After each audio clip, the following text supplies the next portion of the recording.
Hello friends and welcome to the Exams Made Simple, and we are back again with the Hindu Complete Newspaper Analysis for 15th of March 2021।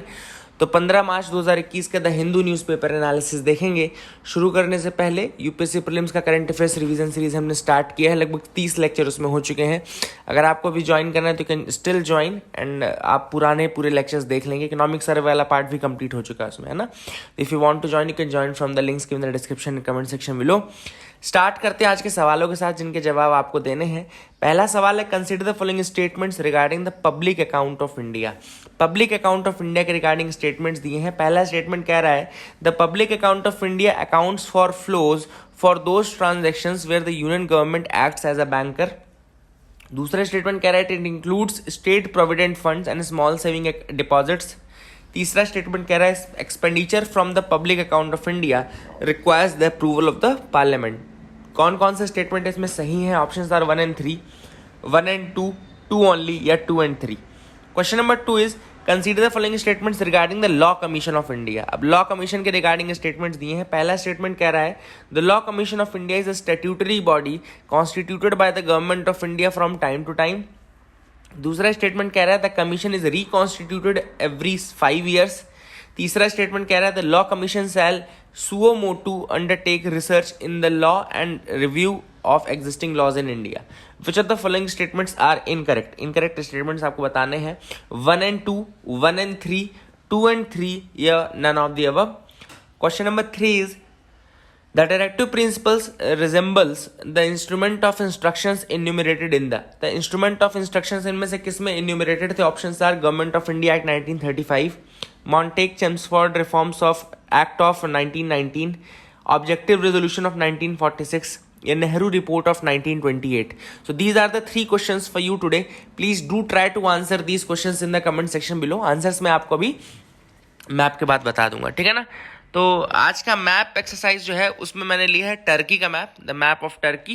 And Turkey के साथ कौन कौन सी countries bordering है, plus ऊपर कौन सी water bodies आपको मिलेंगे। Turkey भी न्यूज़ में था, पूरे साल भर ही न्यूज़ में था, चाहे ग्रीस के साथ उसका इशू हो। रिसेंटली ग्रीस, साइप्रस और टर्की को लेकर के एक इशू आया था, है ना। मैंने आपको लोगों को पढ़ाया भी था वो सारे इशूज़, तो इस कारण से भी न्यूज़ में था। तो हम देख लेते हैं टर्की के मैप के बारे में। सबसे पहले बॉर्डरिंग कंट्रीज, अगर आप इधर साइड वेस्टर्न पार्ट में देखो ऊपर, तो आपको बुल्गारिया और ग्रीस दिख रहा होगा। There are 2 countries, Bulgaria and Greece. तो सबसे ऊपर देखो यहाँ पे बुल्गारिया है ना, और ग्रीस है।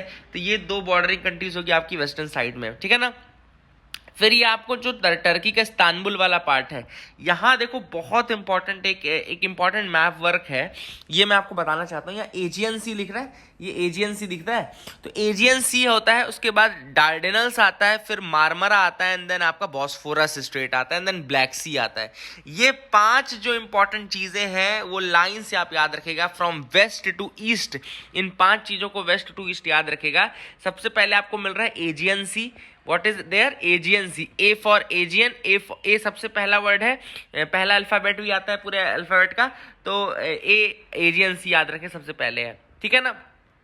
फिर Dardanelles strait, then there is a Dardanelles strait. तो A के बाद D आ रहा है यहाँ पे, डार्डेनल्स स्ट्रेट। फिर M, C of Marmara, then B Bosphorus and B black sea. तो B एक साथ है, B लास्ट में एक साथ है, और ADS BB याद रखेगा। ए फॉर एजियन सी सबसे पहले, फिर डार्डेनल्स आता है, फिर मार्मरा आता है, फिर ए मतलब कि ADMBB, मतलब किसी की बीवी जो है वो ADM है, मतलब कि ADM तो बहुत अच्छी पोस्ट होती है ना, district magistrate, additional district magistrate बोलते हैं उसको। तो यहाँ पे ADMBB है, याद रखिएगा, ADMBB याद रखिएगा। दिस इज इंपॉर्टेंट कोट जो आपको याद रख सकते हैं। BB for Bosphorus and black sea, और ADM is for Aegean sea, Dardanelles and Marmara, ठीक है ना। Aegean sea, Dardanelles and Marmara, and Bosphorus and black sea. This is a very important thing. West to east आपको in water bodies का याद रखना है order. तो आप काफी ये क्वेश्चन भी एक काफी प्रोमिनेंट क्वेश्चन है जो आ सकता है, देखिए। फिर यहाँ पे टर्की आपको दिख रहा होगा, टर्की यहाँ पे कैपिटल, यहाँ बीच में अंकारा आपको दिख रहा होगा, there the capital Ankara also there. फिर ना फिर यहाँ पे नीचे साइड आपको देखो कुछ कंट्रीज और बॉर्डर कर रही हैं, जैसे सीरिया, नीचे सीरिया दिख रहा है, इराक बॉर्डर कर रहा है, ईरान बॉर्डर कर रहा है, देन यहाँ अजरबैजान बॉर्डर कर रहा है, अर्मीनिया बॉर्डर कर रहा है, जॉर्जिया बॉर्डर कर रहा है। तो these are the countries that border Turkey. उधर साइड हमने देखा बुल्गारिया और ग्रीस, इधर साइड हमने देखा Georgia, Armenia, Azerbaijan, Iran, Iraq and Syria. These are the countries that border. ये यहाँ पे लीजिए देखो साइप्रस है, ये इशू में था यहाँ पे साइप्रस, साइप्रस भी इशू में था, है ना। और नीचे जो वाटर बॉडी टच करती है टर्की को वो है मेडिटेरेनियन सी। इधर साइड ये जरूर याद रखना ADM-BV यानी कि Aegean sea, Dardanelles, Marmara, Bosphorus strait है एंड ब्लैक सी है, ठीक है ना।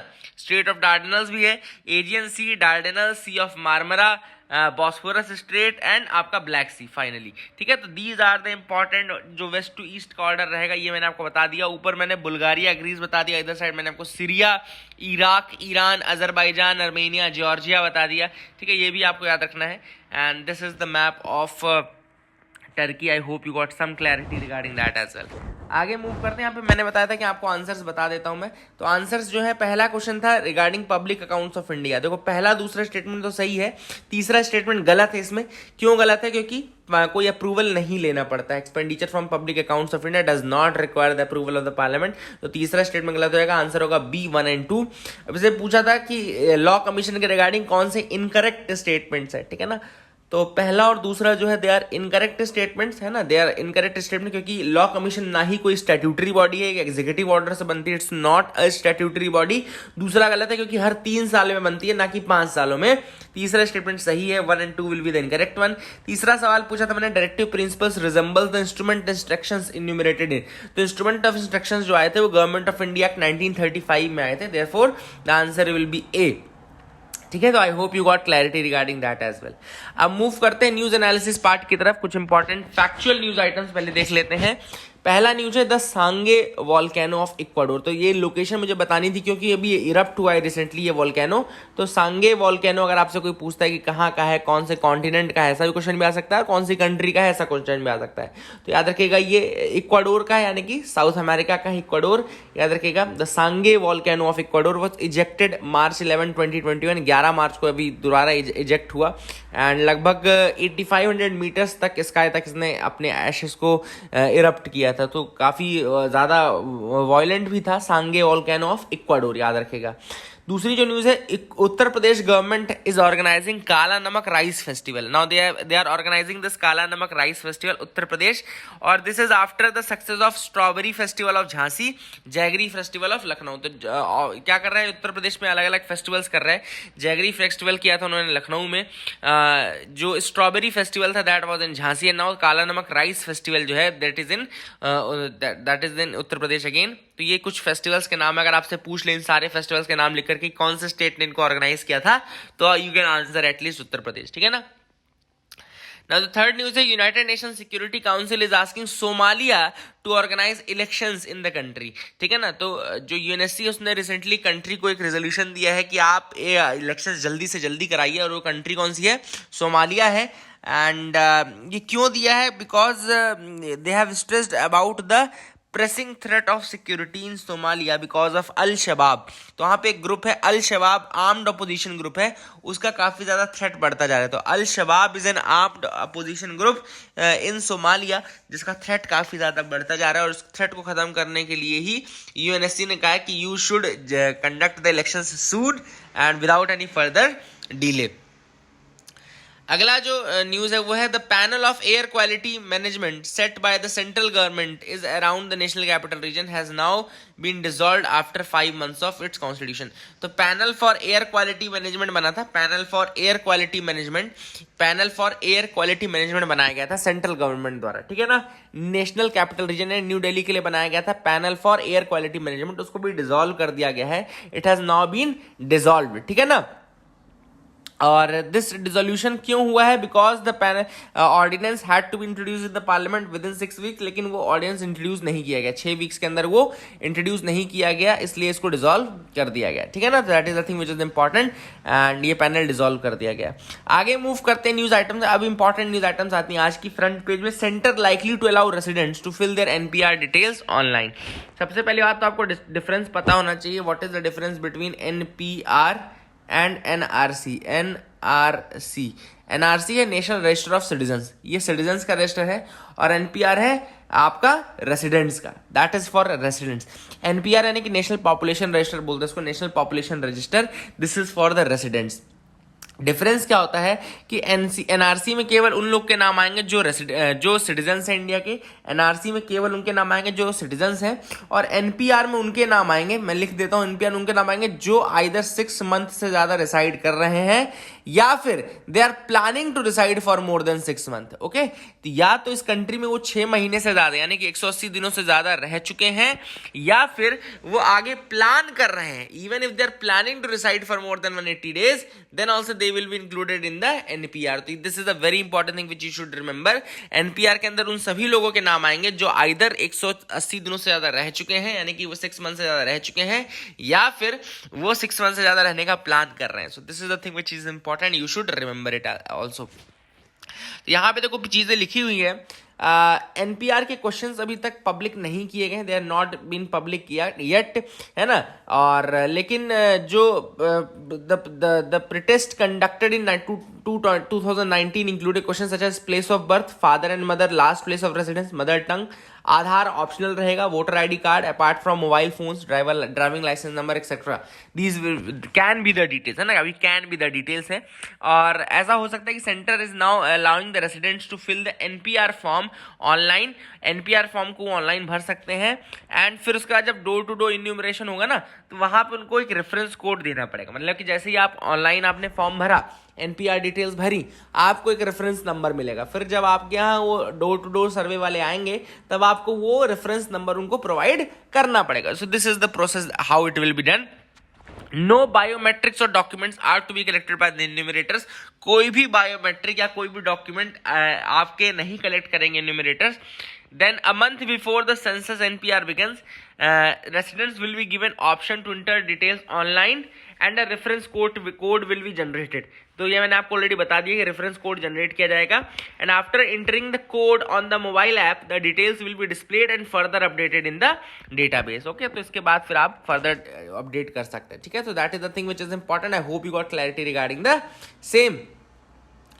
अब आगे मूव करते हैं, देखते हैं और क्या इंपॉर्टेंट न्यूज आइटम्स हैं। Okay, so let's move ahead and यहाँ पर हम आते हैं एडिटोरियल सेगमेंट में। Very very good editorial today by M K. Narayanan. बहुत अच्छा आर्टिकल लिखा इन्होंने, 4 स्टालिंगा साइबर पर्ल हार्बर। तो Pearl Harbor is a reference to the attack जो कि हुआ था वर्ल्ड वॉर के टाइम पे, है ना। आप सबको पता है वर्ल्ड वॉर में हुआ था, है ना, सेकेंड वर्ल्ड वॉर के टाइम पे पर्ल हार्बर पे अटैक किया गया था and by the Japanese forces, and America का था ये।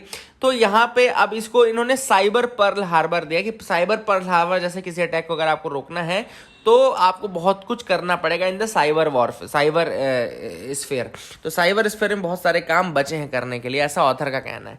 तो लेट्स स्टार्ट। सबसे पहले ऑथर ने कहा है कि यूएसए ने एक रिपोर्ट निकाली थी रिसेंटली। ऑब्वियस सी बात है, यूएसए ने भी एक रिपोर्ट निकाली थी जिसमें उन्होंने ये बताया था कि चाइना जो है वो बहुत सारे अटैक्स कर रही है, साइबर अटैक्स कर रही है। चाइना बहुत सारे साइबर अटैक्स कर रही है ना। इसमें उन्होंने 2 और नाम लिखे थे, जिसमें शैडो पैड, रेड इको, हमने नाम सुने थे शैडो पैड का, रेड इको, ये सब अलग अलग मालवेयर है, ये सब अलग अलग ग्रुप्स हैं जो कि अटैक करते हैं। ठीक है ना। Now this malware attack was on the power sector. हम सबको पता है कि पावर सेक्टर में, इसीलिए लोगों को ये भी कंफ्यूजन है कि जो मुंबई में ब्लैकआउट हुआ था 2020 में, तो that could have been a major reason, that could have been a major consequence of the cyber attack only, ऐसा कहा जा रहा है। ठीक है ना। यूएस का एक साइबर सिक्योरिटी फर्म है जिसका नाम है रिकॉर्डेड फ्यूचर, जिसने की रिपोर्ट दिया है। Recorded future of US based cyber security firm है रिकॉर्डेड फ्यूचर नाम की, जिसने की ये रिपोर्ट दिया है। ऑथर ने कहा कि साइबर स्पेस जो है काफी ज्यादा इंपॉर्टेंट स्फीयर बन चुका है नाउअडेज, स्पेशली ऐसा टाइम है जब डिजिटल इंफ्रास्ट्रक्चर की तरफ आप काफी ज्यादा पुश कर रहे हो। You are pushing towards the digital infrastructure. आप डिजिटल इंडिया ले आ रहे हो, 9 पिलर्स डिजिटल इंडिया के अंदर है। अच्छा, आप लोग के लिए क्वेश्चन मेरा ये है कि what are the 9 pillars under the digital India. Digital India के अंदर 9 पिलर आते हैं, आप सर्च कर लीजिएगा तो आपको 9 पिलर मिल जाएंगे डिजिटल इंडिया के अंदर। तो आप मुझे बताएं कमेंट सेक्शन में कि what are the 9 pillars under the digital India. ठीक है ना, काफी कुछ आपको सीखने को भी मिलेगा। नाउ ऑथर ने कहा कि this is a wake up call for India. ये जो अटैक है और ये जो रिपोर्ट है, this is a wake up call for India कि वो अपने यहाँ के साइबर जो थ्रेट्स हैं उनको अंडर एस्टिमेट ना करें। चाइना से उपजने वाले जो साइबर अटैक्स हैं, थ्रेट्स हैं, उनको अंडर एस्टिमेट ना करें, ऐसी गलती ना हो। Now author is saying that India में कुछ गवर्नमेंट एजेंसी जैसे कि NCIIPC, याद रखिएगा NCIIPC क्या है, national critical information infrastructure protection centre, NCIIPC है। और इसके अलावा Indian computer emergency response team है, Indian computer emergency response team भी है ना। इन दोनों के बारे में मैं थोड़ा आपको फैक्ट बता देता हूँ। देखो ये तो एडिटोरियल से भी हम प्रीलिम्स के लिए भी फैक्ट निकाल सकते हैं। तो NCIAPC जो है वो national critical information infrastructure protection centre है। It is an organisation of the government of India जो कि क्रिएट की गई है under section 70A of the IT act 2000। ये याद रखेगा किसके अंतर्गत बनी है? NCIAPC। NCIAPC जो बना है वो बना है गवर्नमेंट ऑफ इंडिया के IT एक्ट 2000 के अंतर्गत, इंफॉर्मेशन टेक्नोलॉजी एक्ट 2000 के अंतर्गत अंडर सेक्शन 70A, ठीक है ना। और इट वॉज फॉर्म्ड इन 16 जनवरी 2014, 16 जनवरी 2014 को इसको बनाया गया। It is based in New Delhi and designed as the national nodal agency in respect of critical information infrastructure protection. जो क्रिटिकल इंफॉर्मेशन इंफ्रास्ट्रक्चर है, यानी कि ऐसे इंफ्रास्ट्रक्चर जहां पे क्रिटिकल इंफॉर्मेशन स्टोर की जाती है, उनके प्रोटेक्शन का काम इसको दिया गया है। And it is a unit of the national technical research organization, NTRO, national technical research organization की एक यूनिट है ये, ठीक है ना। दूसरा हमने देखा सर्ट इन क्या है? तो Indian computer emergency response team इसको बोलते हैं। It is an office with in the ministry of electronics and information technology. ये ministry of electronics and information technology के अंदर आता है। Nodal agency to deal with cyber security threats like hacking and phishing. It is the nodal agency to deal with cyber security threats like hacking and phishing and it strengthens the security related defence of Indian internet domain. तो Indian internet domain का ये security related defence को improve करने का काम करता है। तो सर्ट इन ये हो गया, ठीक है ना। अब ऑथर ने कहा ये एजेंसीज जो है वो इंडिया में काम कर रही है, लेकिन हमको और ज्यादा मतलब कहना चाहिए कि और ज्यादा मेहनत करने की जरूरत है, specially in the cyber security sphere. Cyber security के स्फीयर में और ज्यादा मेहनत करने की जरूरत है। ऑथर ने कहा कि at least 10 Indian distinct power sector organizations are set to have been targeted. लगभग 10 पावर सेक्टर ऑर्गेनाइजेशंस इंडिया के ऐसे जिनको टारगेट किया गया था। एंड इनमें सिमिलैरिटी थी कि जो नेटवर्क आइडेंटिफाई किया गया है, नेटवर्क इंफ्रास्ट्रक्चर, वो एक्सियोमैटिका सिम्टोट, याद रखेगा, एक्सियोमैटिका सिम्टोट। और ये इसके servers are used by Red Echo. इसके सर्वर्स एक्सियोमैटिका सिम्टोट के सर्वर्स कौन यूज करता है? Used by Red Echo which is a China linked activity group. Red Echo जो है वो चाइना लिंक्ड एक्टिविटी ग्रुप है that targets India's power sector. याद रखिएगा, Red Echo is a China linked activity group that targets India's power sector. And इसके अलावा एक ShadowPad नाम का नेटवर्क इंट्रूजन मालवेयर है। नेटवर्क इंट्रूजन मालवेयर जो कौन सा है? शैडो पैड, ठीक है ना। रेड इको तो ग्रुप हो गया, चाइना लिंक्ड एक्टिविटी ग्रुप हो गया। उसके द्वारा जो नेटवर्क इंट्रूजन मालवेयर यूज किया जा रहा है उसका नाम क्या है? Shadow pad. This is a shadow pad, ठीक है। Backdoor Trojan malware, backdoor Trojan malware है जो कि टारगेट करता है सिस्टम को एंड उससे इंफॉर्मेशन एक्सट्रैक्ट कर सकता है, सर्वर से एक्सट्रैक्ट करने के लिए इंफॉर्मेशन एक्सट्रैक्ट करने का काम करता है। India needs to adopt comprehensive measures to forestall a potential cyber Pearl Harbor as far as India is concern. तो ऑथर ने कहा कि इंडिया अगर चाहे तो इंडिया को कॉम्प्रिहेंसिव मेजर्स लेने पड़ेंगे to forestall a potential cyber Pearl Harbor, यानी कि पर्ल हार्बर बनने से रोकना है अगर आपको, तो आपको कॉम्प्रिहेंसिव मेजर्स लेने पड़ेंगे, ठीक है ना। Now, Beijing does appear to be engaged in major cyber offensive directed not only against countries like India but also against advanced nations. तो चाइना ने केवल इंडिया को अटैक नहीं किया है, एडवांस नेशंस बहुत सारे हैं जिनको अटैक करने की कोशिश की। इनफैक्ट यूएस की रिपोर्ट है, तो हो सकता है चाइना ने यूएस में भी अटेम्प्ट किया हो, ठीक है ना। देयर आर मेनी वल्नरेबिलिटीज जो कि साइबर स्फीयर में भी छूटी हुई हैं। Many vulnerabilities are there, many loopholes are there in the cyber sectors, और उन्हीं वल्नरेबिलिटीज और लूप होल्स को टारगेट कर रहा है कौन? चाइना, है ना। Now Chinese cyber espionage sets no limitation on the targets, and towards the end of 2020 and as the world prepared for large scale deployment of COVID-19 vaccines, their attention was directed to vaccine distribution supply chains around the world. तो Chinese cyber espionage जो है basically वो ऐसे time पे भी हो रही है जब पूरा वर्ल्ड कोविड-19 में परेशान है। कोविड-19 में परेशान था पूरा वर्ल्ड वैक्सीन ट्रांसमिशन के लिए और वैक्सीन के बनने के लिए, और चाइनीज वहीं पे क्या कर रहे थे? दे वर टारगेटिंग द सप्लाई चेन्स। वो सप्लाई चेन्स को टारगेट कर रहे थे कि किस माध्यम से, कहाँ से, कौन सी कंट्री कितनी वैक्सीन वैक्सीन क्या है, ये सारे नंबर्स लेने में लगे हुए थे ना। So basically this is the extent कि चाइनीज जहां तक जा सकते हैं, और जो साइबर वॉरफेयर है वो बहुत ज्यादा एक क्रिटिकल इम्पैक्ट क्रिएट कर सकता है अगर वो चाहे तो, क्योंकि आपको पता है सब कुछ डिजिटली होने लगा है, हर चीज डिजिटली है, बैंकिंग सेक्टर से लेकर के चाहे वो कैशलेस ट्रांजैक्शंस की बात हो, चाहे कोई बात हो। आज पावर सेक्टर पर अटैक कर रहे हो, कल आप बैंक से अटैक करोगे, परसों आप एनएससी बीएससी को पूरा शट डाउन कर दोगे। एनएससी बीएससी अगर एक बार शट डाउन हो गया तो आपकी इकोनॉमी एक तरीके से शट डाउन हो गई ना। तो that these are the things that can happen. फिर ऑथर ने इसके बाद बताया कि इंटरनेशनली ऐसा नहीं कि सिर्फ इंडिया पर अटैक हो रहा है, बहुत सारे नेशन है जहां पे अटैक हो रहा है, जैसे कि रशिया के ऊपर आरोप लगे कि 2016 का जो प्रेसिडेंशियल इलेक्शन था यूएसए का, उसमें उन्होंने साइबर थ्रेट पैदा किए थे। देन यूक्रेन में रिसेंटली यूक्रेन का पावर ग्रिड जो था उसको टेक डाउन कर दिया गया था, यूक्रेन का पावर ग्रिड भी पूरा खत्म कर दिया गया था। So these are some examples from international events जहां पे हमने देखा कि साइबर अटैक का किस तरीके से यूज किया जा रहा है कंट्रीज द्वारा। इसको देखते हुए यूएसए जो है उसने एक्टिव डिफेंस फोर्स बनाने का फैसला किया है साइबर फील्ड में। एंड साइबर सिक्योरिटी के लिए जो बाइडेन ने $10 बिलियन निकाल के रख दिए अलग से, ठीक है ना।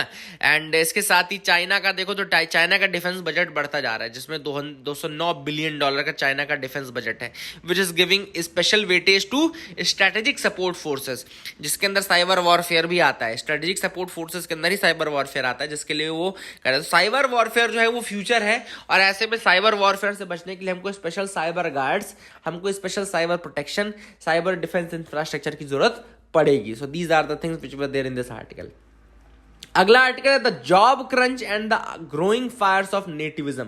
अब यहाँ पे ऑथर ने कहा कि जो नेटिविज्म का एग्जाम्पल रिसेंटली हमको देखने को मिला, वो देखने को मिला हरियाणा में। कैसे हरियाणा में देखने को मिला?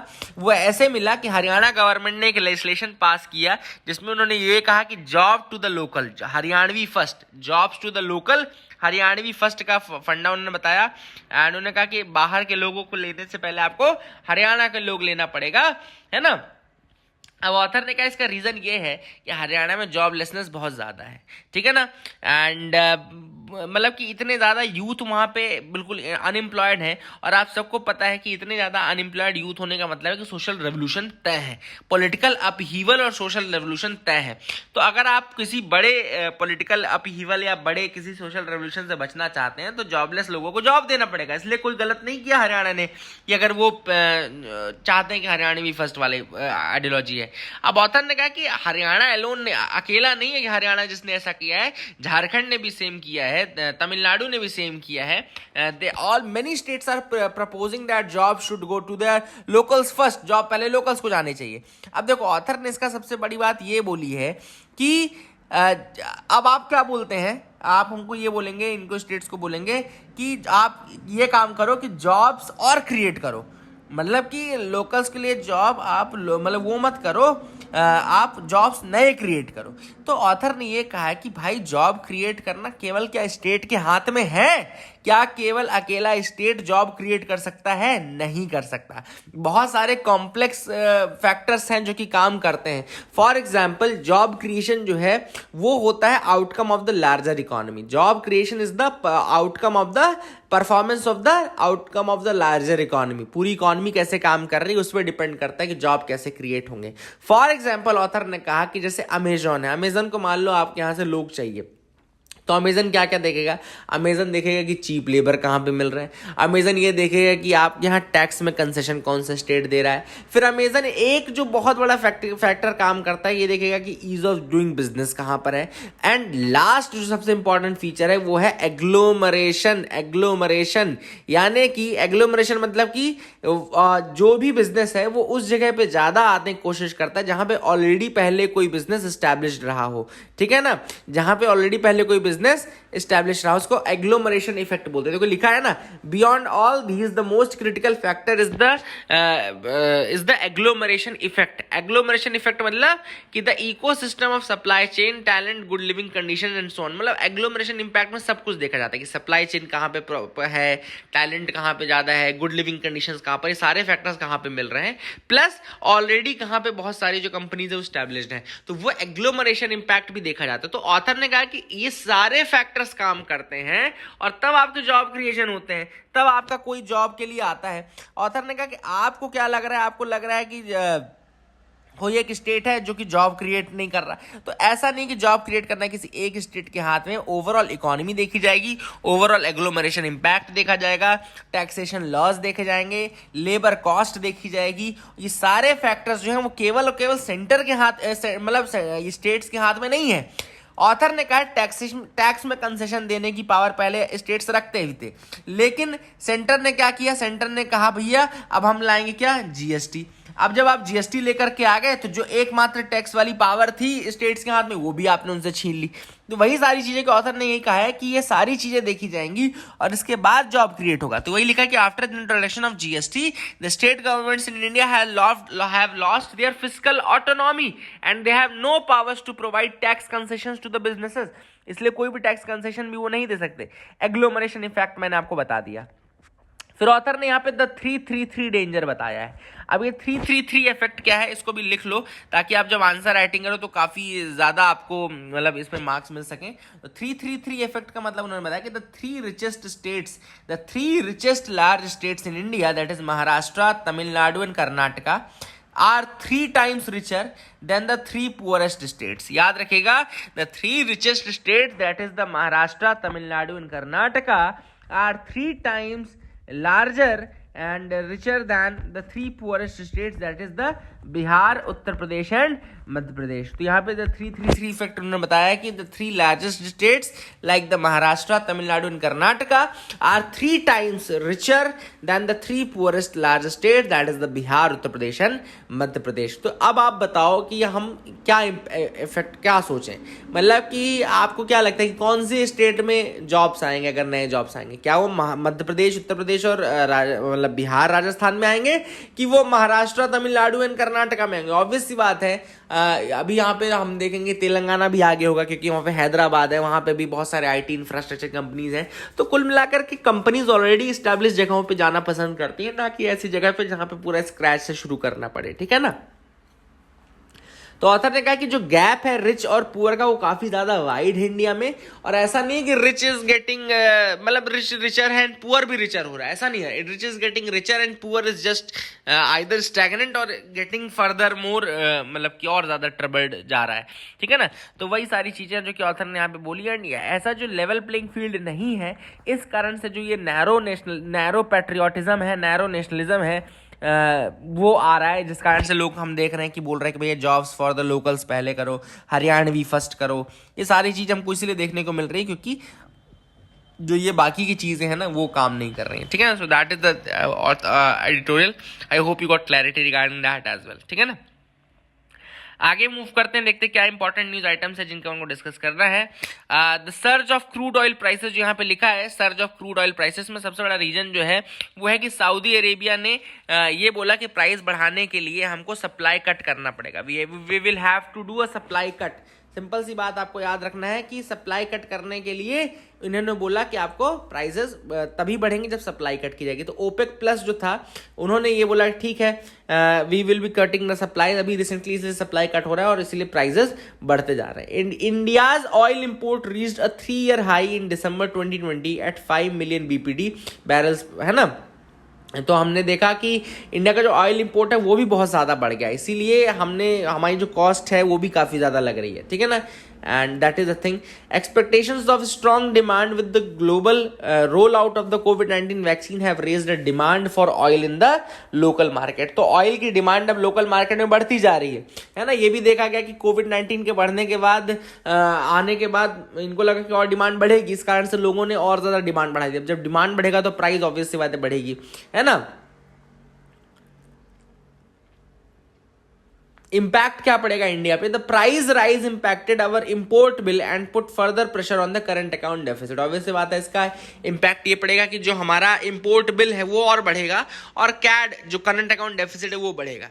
And India recently came out of a technical recession. हम एक टेक्निकल रिसेशन से बाहर तो आ गए हैं, लेकिन अभी भी इंडिया में स्टैगफ्लेशन है, मतलब कि अभी भी स्टैग्नेशन है, ग्रोथ नहीं हो रही है और प्राइसेस ज्यादा बढ़ते जा रहे हैं। If oil price continue to increase the government shall be forced to cut taxes on petroleum and diesel which may cause a loss of revenue and deteriorate its fiscal balance। तो अगर और price बढ़ते रहे तो government जो है it will be forced to cut the taxes on petroleum and diesel, and जिसके कारण और ज्यादा रेवेन्यू लॉस होगा। The transportation cost will increase, जैसे अभी हमने देखा है कि पेट्रोल डीजल की कीमतें बहुत ज़्यादा बढ़ गई है, ऑब्वियस सी बात है ट्रांसपोर्टेशन कॉस्ट जो है वो बढ़ती जाएगी। अब यहाँ पे इसके कुछ फायदे हैं क्या? यस, फायदे भी हैं। ये है कि the value of Indian oil and gas companies could be positively impacted and remittances from the Persian gulf could increase, जो रेमिटेंस आते हैं पर्शियन गल्फ कंट्री से वो बढ़ेंगे। Then creating a differentiated petrol supply according to the economic capacity and finding alternative sources of energy, हम alternative sources की तरफ भी जा सकते हैं, तो this can be the benefits. ठीक है ना, आगे मूव करते हैं, देखते हैं क्या इंपॉर्टेंट न्यूज आइटम है। Right to dissent is central says Sainath, P Sainath जो कि इंडिपेंडेंट जर्नलिस्ट है, उनका कहना है कि right to dissent is central. Actually उन्होंने कहा कहां पर है ये चीज, तो इंडेक्स मॉनिटरिंग सेल बनाई गई थी। Actually there was a index monitoring cell जो कि सेटअप की गई थी by the information and broadcasting ministry, उसके अंतर्गत इन्होंने एक डिसेंटिंग नोट लिखा है 12 पेज का। पी साईनाथ बहुत फेमस है, इंडिपेंडेंट जर्नलिस्ट हैं। इनफैक्ट यूपीएससी ने मेंस में एक पूरा का पूरा क्वेश्चन पी साईनाथ पे पूछा हुआ है ना, कि what was the contribution of P Sainath, explain the contribution of P Sainath in the journalism field, है ना। तो ये क्वेश्चन ऑलरेडी यूपीएससी ने पूछा हुआ है पी साईनाथ के ऊपर, काफी फेमस पर्सनालिटी है। तो उन्होंने इंडेक्स मॉनिटरिंग सेल में एक अपना डिसेंटिंग नोट दिया है। इंडेक्स मॉनिटरिंग सेल अगर आपसे कोई पूछे किसने बनवाया था, तो इन्फॉर्मेशन एंड ब्रॉडकास्टिंग मिनिस्ट्री ने बनवाया था। तो इन्होंने कहा कि एक्चुअली ये क्यों बनाया गया था इंडेक्स मॉनिटरिंग सेल, ये इसलिए बनवाया गया था क्योंकि वर्ल्ड प्रेस फ्रीडम इंडेक्स में हमारी रैंकिंग जो है बहुत ज़्यादा डिग्रेडेड है, डाउन है वर्ल्ड प्रेस फ्रीडम इंडेक्स में। तो वर्ल्ड प्रेस फ्रीडम इंडेक्स में क्यों डाउन है ये सब पता करने के लिए उन्होंने कहा था। तो यहाँ पे डिसेंटिंग नोट लिखा है पी साईनाथ जी ने, उन्होंने कहा कि इंडिया में इतने लॉज हैं, epidemic act, disaster act, sedition laws, they are all shutting down the internet of reason for more than 6 month. इसके बाद हमने लगभग एक रीजन के 6 महीने तक इंटरनेट बंद रखा, है ना। देन ये प्रेस फ्रीडम इंडेक्स जो है कौन निकालता है, पेरिस बेस्ड ग्रुप है रिपोर्टर्स विदाउट बॉर्डर्स या RSF, रिपोर्टर्स सैंस फ्रंटियर्स, याद रखिएगा इसको बोलते हैं रिपोर्टर्स विदाउट बॉर्डर्स। ये पेरिस बेस्ड ग्रुप है जो कि ये वर्ल्ड प्रेस फ्रीडम इंडेक्स निकालता है। और पी साईनाथ जी का यही कहना था कि जब तक 52 मीडिया रिलेटेड लॉज हैं इंडिया में, 52 मीडिया रिलेटेड लॉज हैं, and then misuse is going on, state की तरफ से उसका मिसयूज होता ही रहता है। And the panel recommended that consent of the press council of India is a prerequisite before filing an FIR against the media और पब्लिकेशन। अगर मीडिया और पब्लिकेशन के खिलाफ आपको FIR करनी है तो पहले आपको प्रेस काउंसिल ऑफ इंडिया से कंसेंट लेना चाहिए। This is one of the recommendations of the panel, ठीक है ना। वर्ल्ड प्रेस फ्रीडम इंडेक्स के बारे में कुछ फैक्ट्स बता दूं, 180 कंट्रीज का इवैल्यूएशन हुआ था, 2020 की बात बता रहा हूँ। नॉर्वे जो थी वो ranked top in the index for the 4th consecutive year. Finland and Denmark जो था 2nd एंड 3rd प्लेस में था। North Korea was at the bottom, 180th rank था। इंडिया की रैंकिंग 142 थी, India was 142 rank. China 177, Pakistan 145th and Bangladesh 151। तो पूरा का पूरा एशिया ही परेशान है इन सारी चीज़ों से, मीडिया की फ्रीडम नहीं है, मतलब कि एशिया में ही पूरे। आगे मूव करते हैं, देखते हैं कुछ और इंपॉर्टेंट न्यूज आइटम्स हैं क्या। So you can move with me. यहाँ पे एक न्यूज है, देखो, crypto investor buy $70 million digital artwork. तो ये दिख रहा है आपको ये फोटो, तो ये एक डिजिटल आर्टवर्क है जिसको कि बीपल नाम के एक आर्टिस्ट ने बनाया। Beeple, the artist named Beeple has made this.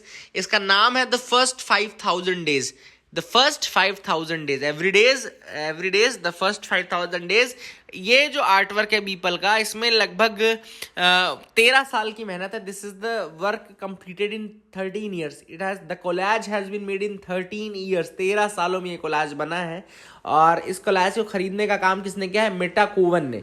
मेटाकोवन नाम से एक क्रिप्टो करेंसी इन्वेस्टर है जिसने कि इसको खरीदा है, बीपल। इस काम का नाम है, इस डिजिटल आर्ट वर्क का नाम है एवरीडेज द फर्स्ट 5000 डेज।